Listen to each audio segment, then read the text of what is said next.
Hello बच्चों, कैसे हैं आप बच्चों। आज हम पढ़ेंगे क्लास 8 हिंदी वसंत के अंतर्गत सुदामा चरित, जो कि एक मधुर कविता है और इसके कवि हैं नरोत्तम दास जी। तो बच्चों, सबसे पहले हम आपको सुनाएंगे कविता, इसके बाद बताएंगे कविता का सारांश और कविता के काव्यांशों की अर्थ सहित व्याख्या और अंत में पाठ से संबंधित प्रश्नों के उत्तर भी।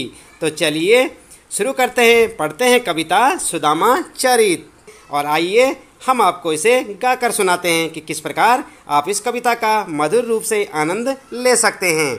आप देख रहे हैं यहाँ पर, यह है कविता की पहली लाइन और यह है शीस पगा न जगा तन में प्रभु जाने को आही बसे के ही ग्रामा। इस प्रकार से आप बच्चों बोलेंगे। कैसे? शीस पगा न जगा तन में प्रभु जान को आही बसे के ही ग्रामा। धोती फटी सिलटी दुपटी अरुपाय उपा नहीं को नहीं सामा। द्वार खड़ो द्विज दुर्बल एक रहो चकिसो बसिधा अभिरामा। पूछत दीन दयाल को धाम बतावत आपनो नाम सुदामा। तो बच्चों, इस प्रकार से आप इसे गा के भी याद कर सकते हैं, इससे आपको और भी आसानी होगी। ऐसे ही इसके बाद अगला काव्यांश है इसका। ऐसे बेहाल बिवायन सो पग कंटक जाल लगे पुनि जोए। हाय महा दुख पायो सखा तुम आए इतै न कितै दिन खोए। देखी सुदाम की दीन दशा करुणा करके करुणा निधि रोए। पानी परात को हाथ छुयो नहीं नैनन के जल सो पग धोए। तो इस प्रकार से आप इसे दूसरे काव्यांश को पढ़ सकते हैं। इसके बाद आइए देखते हैं यहाँ पर आगे। यह है बच्चों एक दोहा, जिसे आप इस प्रकार से बोलेंगे। इसकी धुन कुछ अलग सी होगी और इसे दूसरे प्रकार से आप पढ़ेंगे। कछु भाभी हमको दियो, इतना बोलेंगे आप पहले। कछु भाभी हमको दियो सो तुम काहे न देत। चापी पोटरी कांग में रहे कहो के ही हेत। इस प्रकार से आप इसे पढ़ेंगे। इसके बाद आगे फिर उसी प्रकार से जैसे पहला और दूसरा काव्यांश आपने पढ़ा था। आगे चना गुरु मात दये तेलये तुम चाबी हमें नहीं दीने। श्याम कहो मुस्काया सुदाम सो चोरी की बान में हो जो परवीने। पोटरी कांख में चापी रहे तुम खोलत नाही सुधा रस भीने। पाछिली बानी अजो न तजो तुम तै सही भाभी के तंदुल कीने। तंदुल का मतलब चावल होता है बच्चों, आप ध्यान दें यहाँ पर। और इस प्रकार से आप इस जो है काव्यांश को जो है इस प्रकार से पढ़ें और अच्छे से याद करें। इसके बाद आइए आगे देख लेते हैं यहाँ पर। उसके बाद जब ये पूरे काव्यांश हो जाएंगे, उसके बाद हम पुनः आपको काव्यांशों के साथ इसका अर्थ सहित व्याख्या भी बताएंगे। उसके बाद है यहाँ पर ये जो है अलग प्रकार से आप इस काव्यांश को फिर अलग ढंग से इसको जो है पढ़ेंगे और इसे अलग ढंग से कैसे पढ़ेंगे आप आइए देखते हैं। वह पुलकनी वह उठ मिलनी वह आदर की बात। वह पठवनी गोपाल की कछु न जानी जात। घर घर कर ओडत फिरे तनक दही के काज। कहा भयो जो अब भयो हरि को राज समाज। हो आवत नाही हु तो वही पटयो ठेल। अब कहियो समझाई के बहुधन धरो सकेल। तो इस प्रकार से आप इसे पढ़ेंगे। इसके बाद आप कैसे पढ़ेंगे अगला है यहाँ पर काव्यांश, आप ध्यान दें। वैसो ही राज समाज बने गजबाजी घने मन संभ्रम छायो। कैंधो पर्यो कहूँ मारग भूल की फिरे के मैं अब द्वारिका आयो। भौन बिलो के बेको मन लोचत सोचत ही सब गाँव मंझायो। पूछत पांड फिरे सब सो पर जो परी को कहूँ खोज न पायो। इसका मतलब यहाँ पर जो है इसी प्रकार से आप पढ़ेंगे जैसे आपने पहले और दूसरे अंतरे को पढ़ा था। इसके बाद बच्चों आइए आगे देखते हैं, इसे कैसे पढ़ेंगे आप, इसे ध्यान से आप देखें। कै वह टूटिस छानी हती, कह कंचन के अब धाम सुहावत। तो पहला जो आपने पढ़ा था काव्यांश, उसी सुर में इसे भी आप याद करें। कै वह टूटिस छानी हती, कह कंचन के अब धाम सुहावत। कै पग में पनही न हती, कह ले गजराज उठाड़े महावत। भूमि कठोर पे रात कटे, कह कोमल से जिप नींद न आवत। कह जुर तो नहीं को दो सवा, प्रभु के परताप तदख न भावत। तो ये है बच्चों यहाँ पर, इस प्रकार से आप इस कविता को एक मधुर स्वर में और बड़े आनंद के साथ इसे गाएं और याद करें। तो इसके बाद आइए जान लेते हैं यहाँ पर इस कविता का सारांश। उसके बाद हम आपको बताएंगे पाठ से संबंधित प्रश्नों के उत्तर भी। तो बच्चों आप ध्यान दें, सुदामा चरित जो आपने पाठ अभी सुना, इसका सारांश इस प्रकार से है। आइए जान लेते हैं। सुदामा चरित के पदों में नरोत्तम दास जी ने श्री कृष्ण और सुदामा के मिलन, सुदामा की दीन अवस्था व कृष्ण की उदारता का वर्णन किया है। सुदामा जी बहुत दिनों के बाद द्वारिका आए। कृष्ण से मिलने के लिए कारण था उनकी पत्नी के द्वारा उन्हें जबरदस्ती भेजा जाना। उनकी अपनी कोई इच्छा नहीं थी। बहुत दिनों के बाद दो मित्रों का मिलना और सुदामा की दीन अवस्था और कृष्ण की उदारता का वर्णन भी किया गया है। किस तरह से उन्होंने मित्रता धर्म निभाते हुए सुदामा के लिए उदारता दिखाई, वह सब किया जो एक मित्र को करना चाहिए। साथ ही में उन्होंने श्री कृष्ण और सुदामा की आपस की नोकझोंक को बड़ी ही कुशलता से वर्णन किया है। इसमें उन्होंने यह भी दर्शाया है कि श्री कृष्ण कैसे अपने मित्रता धर्म का पालन बिना सुदामा के कहे हुए अपने मन की बात जानकर कर देते हैं। मित्र का यह सबसे प्रथम कर्तव्य रहता है कि वह अपने मित्र के बिना कहे उसके मन की बात और उसकी अवस्था को जान ले और उसके लिए कुछ करें और उदारता दिखाएं। यही उसकी महानता है। तो बच्चों इस पाठ में यही सब बताया गया है जो कि आपको हमने जो है सारांश में बताया। आइए यहाँ पर जान लेते हैं अब प्रत्येक काव्यांश की अर्थ सहित व्याख्या।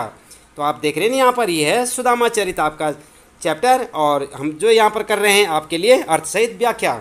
आप ध्यान दें, यहाँ पर पुनः हम इसको जो है कविता को एक बार फिर से पढ़ते हैं और उसका फिर हम आपको अर्थ बताने वाले हैं। जैसे कि आप यहाँ पर देख रहे हैं, शीस पगा न जगा तन में, प्रभु जाने को आही बसे के ही ग्रामा।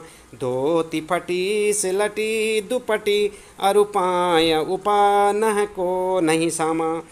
तो बच्चों आप ध्यान दें, यहाँ पर शीश का मतलब होता है सिर, पगा मतलब पगड़ी, जगह क्या होता है, जगह मतलब कपड़ा, और तन में कपड़ा नहीं है। प्रभु जाने को आही बसे के ही ग्रामा, कोई ग्रामवासी आपसे मिलने के लिए आ रखा है। धोती फटी सिलटी दुपटी, और कैसी है धोती, उसकी धोती फटी हुई है। और सिलटी का मतलब होता है जैसे सिकुड़ जाना, जब आप प्रेस करते हैं कपड़े पे फिर कपड़ा खुल जाता है, नहीं तो पहले सिकुड़ा हुआ रहता है। और उपाय उपानह की को नहीं सामा, उपानह क्या होता है, जूते होते हैं बच्चों। उपानह का मतलब जूते, और पाए मतलब पाँव में उसके जूते भी नहीं हैं। यहाँ पर क्या कहा है, द्वार खड़ो द्विज दुर्बल एक, रहो चकिसो वसुधा अभिरामा। पूछत दीन दयाल को धाम, बतावत आपनो नाम सुदामा। तो यहाँ पर जो है द्वारपाल आकर बताता है श्री कृष्ण को, द्वार खड़ो द्विज दुर्बल एक कमज़ोर सा और कमज़ोर शरीर वाला एक दुर्बल ब्राह्मण जो है दरवाजे पे खड़ा हो रखा है। रहियो चकिसो यानी कि चकित हो रखा है, वसुधा विरामा यानी कि आपका जो राजमहल है इसे देखकर वह चकित है। पूछत दीन दयाल को धाम, और आपका जो है निवास स्थान पूछ रहा है, आपका धाम पूछ रहा है, और अपना नाम क्या बता रहा है, सुदामा बता रहा है। तो आइए इसका जो है प्रसंग सहित हम आपको व्याख्या इसकी बताते हैं। तो कैसे लिखेंगे आप, प्रस्तुत काव्यांश हमारी हिंदी की पाठ्य पुस्तक बसंत भाग 3 में संकलित नरोत्तम दास जी द्वारा रचित काव्य सुदामा चरित से लिया गया है। इसमें श्री कृष्ण के बचपन के मित्र सुदामा अपनी पत्नी के आग्रह यानी कि उसके कहने पर कुछ आर्थिक सहायता पाने की आशा में उनकी नगरी द्वारिका पैदल जा पहुँचे। कवि ने उसी समय के दृश्य का वर्णन यहाँ पर किया हुआ है। और इस जो काव्यांश आपने पढ़ा, इसकी जो है व्याख्या कैसी होगी, अर्थ कैसे होगा इसका, आइए देख लेते हैं। यहाँ पर उपयुक्त पंक्तियों में कवि कहते हैं कि जब सुदामा कृष्ण के महल के सामने खड़े थे, तब द्वारपाल ने महल के अंदर जाकर श्री कृष्ण को बताया कि हे प्रभु, बाहर महल के द्वार पर एक गरीब व्यक्ति खड़ा हुआ है, बहुत ही दयनीय अवस्था में है। और वह आपके बारे में पूछ रहा है। उसके सिर पर न तो पगड़ी है और न शरीर पर कोई कुर्ता है, यानी कि कपड़े नहीं हैं। पता नहीं वो किस गांव से चलकर यहाँ तक आया है। उसने ऐसा कुछ नहीं बताया। वह फटी हुई धोती और गमछा पहने हुए हैं। उसके पैरों में जूते भी नहीं हैं। द्वारपाल आगे कहता है कि दरवाजे पर खड़ा हुआ गरीब कमज़ोर सा ब्राह्मण हैरान होकर पृथ्वी और महल के सौंदर्य को निहार रहा है। वह द्वारका नगरी को देखकर बहुत ही हैरान है। वह सुंदर महलों को बहुत ही हैरानी की दृष्टि से देख रहा है। वह दीनदयाल अर्थात आपका निवास स्थान पूछ रहा है और अपना नाम सुदामा बता रहा है। तो बच्चों, आप इस प्रकार से इसका जो है प्रसंग सहित व्याख्या लिख सकते हैं। इसके बाद आइए दूसरा काव्यांश आपने जो पढ़ा था यहाँ पर पुनः एक बार पढ़ते हैं। ऐसे बिहायन सो पग कंटक जाल लगे पुनि जोए, हाय महा दुख पायो सखा तुम आए इते न किते दिन खोए, देखी सुदाम की दीन दशा करुणा करके करुणा निधि रोए, पानी परात को हाथ छुयो नहीं नैनन के जल सो पग धोए। तो यहाँ पर बच्चों आप ध्यान दें क्या कहा है कि ऐसे बेहाल विवायन को सो पग कंटक जाल लगे पुनि जोए। सुदामा की अवस्था ऐसी है कि उसके पैरों में पूरे कांटे लगे हुए हैं। कंटक देख रहे हैं ना आप, कंटक जाल माने कांटों का जाल लगा हुआ है, यानी बहुत सारे उसके पैरों में जो है कांटे चुभे हुए हैं। और कृष्ण भगवान जब उसे देखते हैं तो क्या कहते हैं, हाय महा दुख पायो सखा। सखा मतलब हे मित्र, तुमने बहुत दुख पाया, तुम आए इतने न कितने दिन खोए, इतने दिन बीत गए, तुम यहाँ आए क्यों नहीं। देखिए सुदामा की दीन दशा, और जो सुदामा था उसकी दीन दशा यानी उसकी जो अवस्था थी उसे देखकर करुणा करके करुणा निधि रोए। यहाँ पर देख रहे हैं आप, करुणा करके करुणा निधि क्या शब्द का 3 बार जो उच्चारण हुआ है, जहाँ पर कि आप देख सकते हैं अनुप्रास अलंकार बनता है। तो बच्चों आप देखें यहाँ पर करुणा करके करुणा निधि रोए, तो यहाँ पर क्या है, ये अनुप्रास अलंकार भी जो है बनाया। तो कवि ने यहाँ पर जो है अच्छे से जो है अलंकारों का भी प्रयोग किया हुआ है। और यहाँ पर कहा गया देख सुदामा की दीन दशा, सुदामा की ऐसी दीन दशा देख के करुणा करके यानी कि दया करके, और करुणा निधि यानी कि दया के जो सागर थे वे क्या है, रोने लगे। पानी परात को हाथ छुयो नहीं नैनन के जल सो पग धोयो। और कैसे हुआ, पानी के परात जो वहाँ पर रखी हुई थी, सुदामा के पैर धोने के लिए जो पानी से भरी हुई परात मंगाई थी, उसको भगवान या श्री कृष्ण ने हाथ भी नहीं लगाया, केवल अपने अश्रु जल से ही उसके पैर धो दिए। यानी कि श्री कृष्ण जो है उसके मिलने पर और उसकी अवस्था पर इतना रोए कि उसके पैर धुल गए। आगे आइए देख लेते हैं, यहाँ पर प्रसंग सहित व्याख्या हम आपको बताएंगे। आप जो है अपनी नोटबुक में नोट करें इसे इसी प्रकार।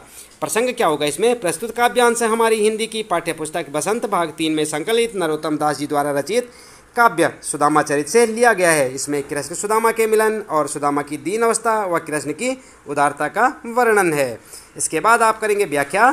तो व्याख्या में आप क्या लिखेंगे, उस काव्यांश का जो है अर्थ लिखेंगे। कैसे, उपयुक्त पंक्ति में कवि कहते हैं, कृष्ण सुदामा के विषय में सुनकर दौड़कर बाहर आए और सुदामा को बेहाल देखा। सुदामा के बिवाइयों से भरे पैर से, बिवाइयाँ क्या होती है बच्चों, आप ध्यान दें, बिवाइयाँ होती हैं जो पैर में जब जो है पैर में कुछ जो है फटने के से निशान बन जाते हैं, उसे कहते हैं बिवाइयाँ।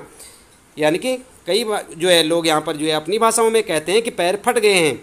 तो सुदामा की बिवाइयाँ निकली हुई थी और उनको देखकर श्री कृष्ण ने कांटे खोज कर निकाले और प्रेम से बोले कि मेरे परम मित्र, तुमसे अलग होना मेरे लिए महादुख है, तुम इतने दिन कहाँ रहे। सुदामा का ऐसा हाल देखकर दया के सागर श्री कृष्ण दया से रो पड़े।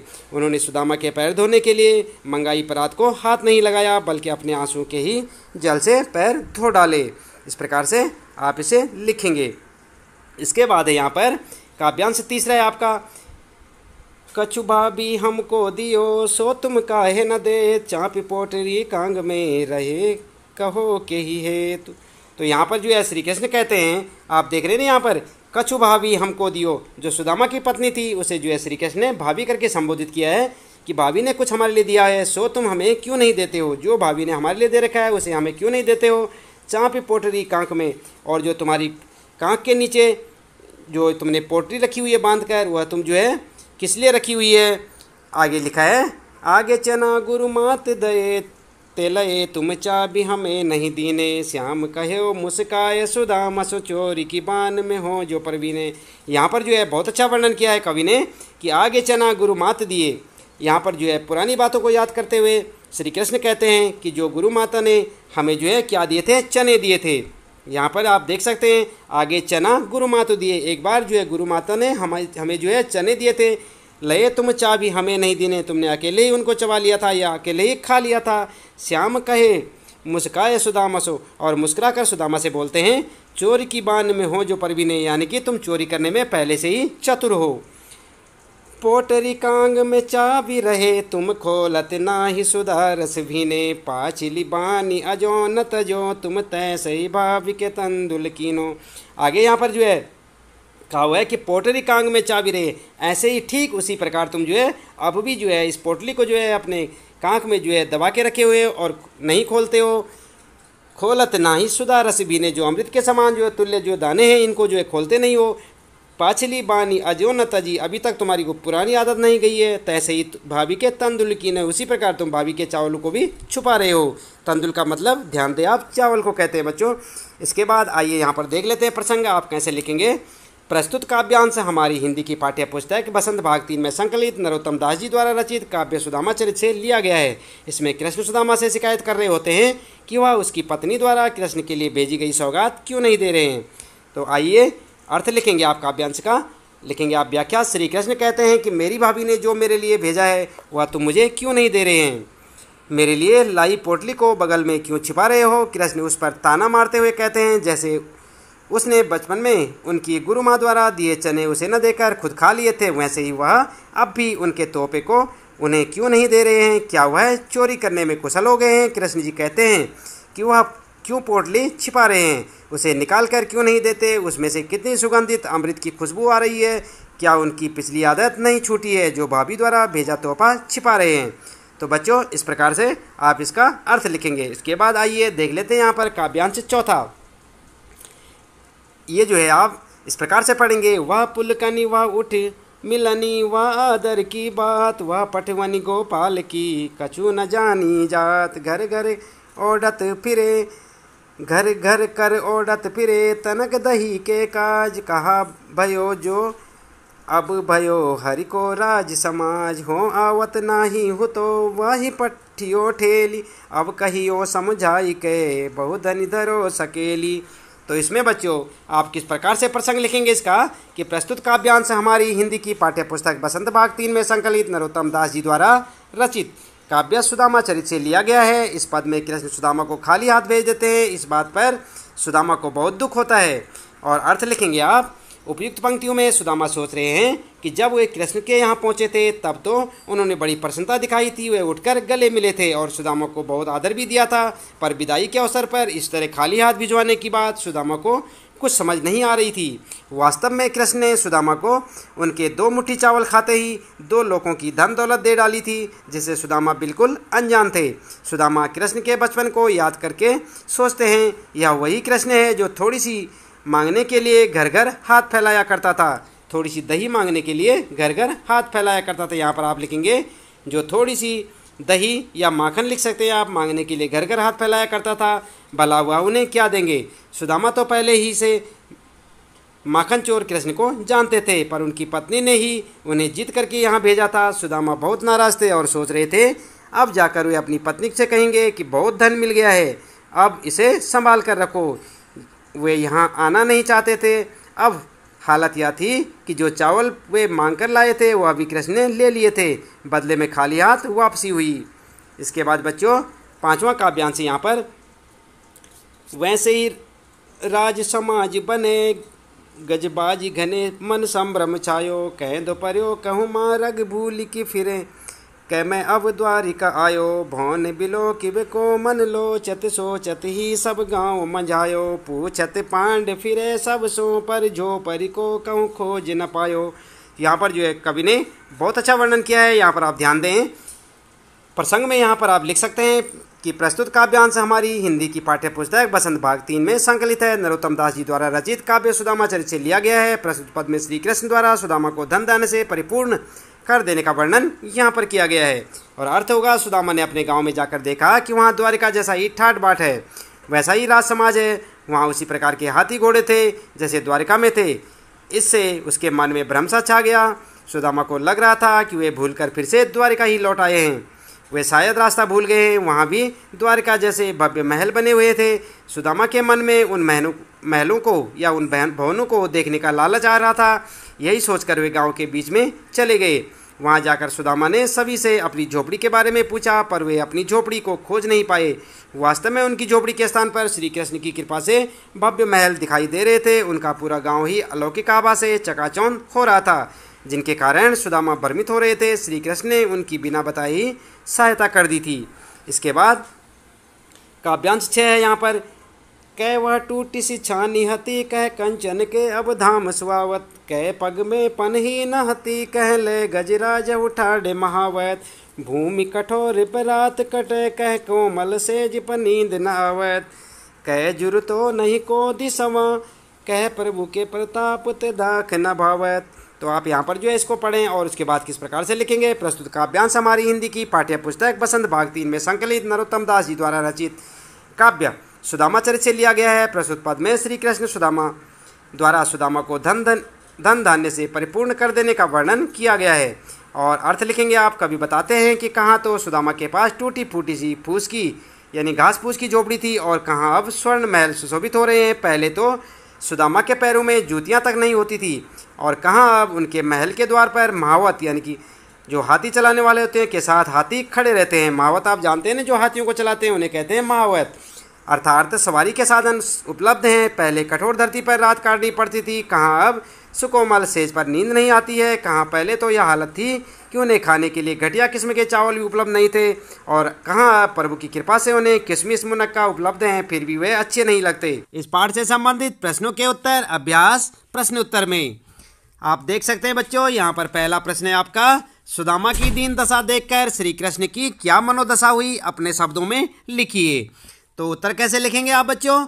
उत्तर लिखेंगे, सुदामा की दीन दशा को देखकर दुख के कारण श्री कृष्ण की आंखों में अश्रुधारा बहने लगी। उन्होंने सुदामा के पैरों को धोने के लिए पानी मंगवाया, परंतु उनकी आंखों से इतने आंसू निकले कि उन्हीं आंसुओं से सुदामा के पैर धुल गए।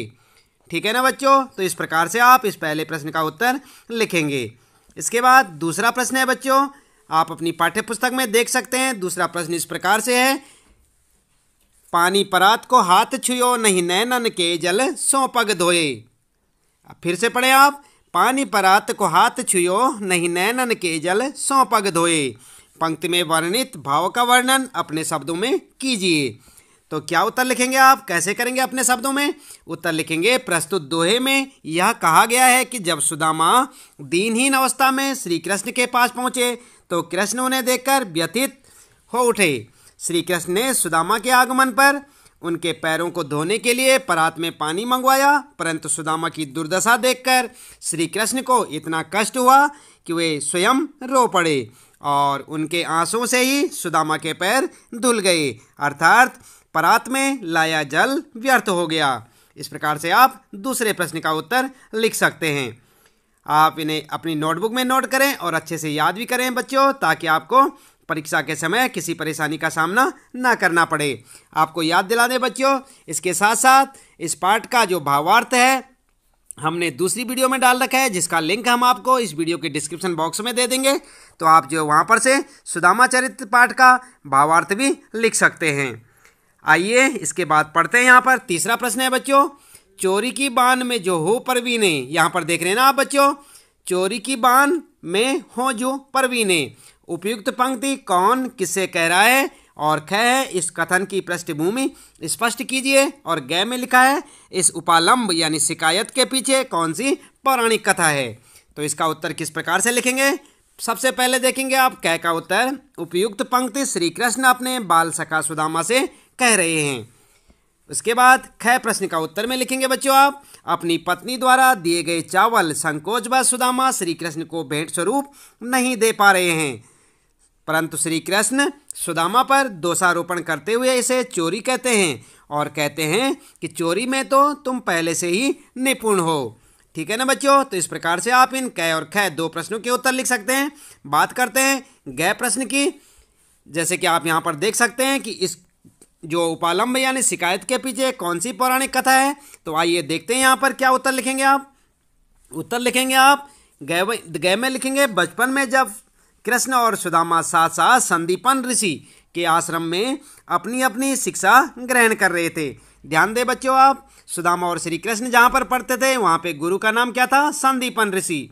और तभी एक बार जब श्री कृष्ण और सुदामा जंगल में लकड़ियां एकत्र करने जा रहे थे, तब गुरु माता ने उन्हें रास्ते में खाने के लिए चने दिए थे। सुदामा श्री कृष्ण को बिना बताए चोरी से चने खा लेते हैं। श्री कृष्ण उसी चोरी का उपालंब सुदामा को देते हैं, यानी कि शिकायत सुदामा से करते हैं। तो इस प्रकार से बच्चों आप कह कह गए तीनों प्रश्नों के उत्तर यहाँ से लिख सकते हैं। बात करते हैं बच्चों आगे। चौथा प्रश्न है, द्वारिका से खाली हाथ लौटते समय सुदामा मार्ग में क्या क्या सोचते जा रहे थे? वह कृष्ण के व्यवहार से क्यों खींच रहे थे? सुदामा के मन की दुविधा को अपने शब्दों में प्रकट कीजिए। तो आप यहाँ पर उत्तर लिखेंगे बच्चों। उत्तर लिखेंगे, द्वारिका से खाली हाथ लौटते समय सुदामा का मन बहुत दुखी था। वे कृष्ण द्वारा अपने प्रति किए गए व्यवहार के बारे में सोच रहे थे कि जब वे कृष्ण के पास पहुंचे तो कृष्ण ने आनंदपूर्वक उनका आतिथ्य सत्कार किया था। क्या वह सब दिखावटी था? वे कृष्ण के व्यवहार से खींच रहे थे क्योंकि उन्हें आशा थी कि श्री कृष्ण उनकी दरिद्रता दूर करने के लिए धन दौलत देकर विदा करेंगे, परंतु श्री कृष्ण ने उन्हें चोरी की उलाहना देकर खाली हाथ ही वापस भेज दिया। इस प्रकार से आप इस प्रश्न का उत्तर लिख सकते हैं। समझ गए ना बच्चों? चौथा प्रश्न है ये और इसका उत्तर। इसके बाद बच्चों चलिए देख लेते हैं पांचवा प्रश्न। और क्या पूछा है इसमें? पांचवें प्रश्न में कहा गया है, अपने गांव लौटकर जब सुदामा अपनी झोपड़ी नहीं खोज पाए तब उनके मन में क्या क्या विचार आए? कविता के आधार पर स्पष्ट कीजिए। तो आप कैसे करेंगे बच्चों उत्तर? उत्तर लिखेंगे आप, द्वारिका से लौटकर सुदामा जब अपने गांव वापस आए तो अपनी झोपड़ी के स्थान पर बड़े बड़े भव्य महलों को देखकर सबसे पहले तो उनका मन भ्रमित हो गया कि कहीं मैं घूम फिर कर वापस द्वारिका ही तो नहीं चला गया। फिर भी उन्होंने पूरा गांव छानते हुए सबसे पूछा, लेकिन उन्हें अपनी झोपड़ी नहीं मिली। ठीक है ना बच्चों? तो इस प्रकार से आप इस पांचवें प्रश्न का उत्तर लिख सकते हैं। बात करते हैं यहाँ पर छठे प्रश्न की।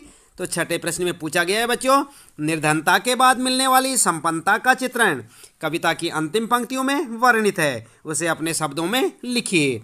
तो कैसे लिखेंगे बच्चों? उत्तर लिखेंगे आप, श्री कृष्ण की कृपा से निर्धन सुदामा की दरिद्रता दूर हो गई। जहाँ सुदामा की टूटी फूटी सी झोपड़ी रहा करती थी, वहाँ अब सोने के महल खड़ा है। कहाँ पहले पैरों में पहनने के लिए चप्पल तक नहीं थी, वहाँ अब घूमने के लिए हाथी घोड़े हैं। पहले सोने के लिए केवल वह कठोर भूमि थी, अब शानदार नरम नरम मुलायम बिस्तरों का इंतजाम है। कहाँ पहले खाने के लिए चावल भी नहीं मिलते थे, आज प्रभु की कृपा से खाने को मनचाही चीज़ उपलब्ध है, परंतु वे अच्छे नहीं लगते।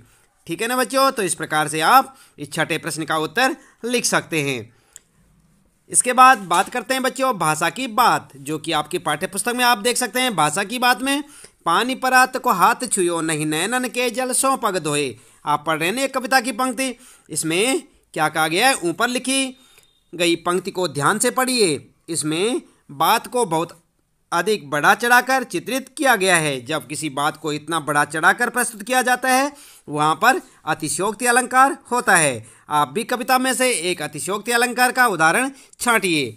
तो बच्चों यहाँ पर बात की जा रही है अलंकार की, तो हम आपको बता दें, आप हमारे चैनल की प्लेलिस्ट में देख सकते हैं। वहाँ पर आपको अलंकार के नाम से एक वीडियो देखने को मिलेगी। हिंदी व्याकरण की प्लेलिस्ट में देखें आप, तो आप जो अलंकारों के बारे में वहाँ पर अच्छे से जानकारी ले सकते हैं। इसका लिंक हम आपको, हिंदी व्याकरण का लिंक और अलंकारों वाला जो वीडियो है उसका लिंक हम आपको डिस्क्रिप्शन बॉक्स में दे देंगे। आप वहाँ से जाकर डायरेक्ट जो है अलंकारों के बारे में पढ़ सकते हैं।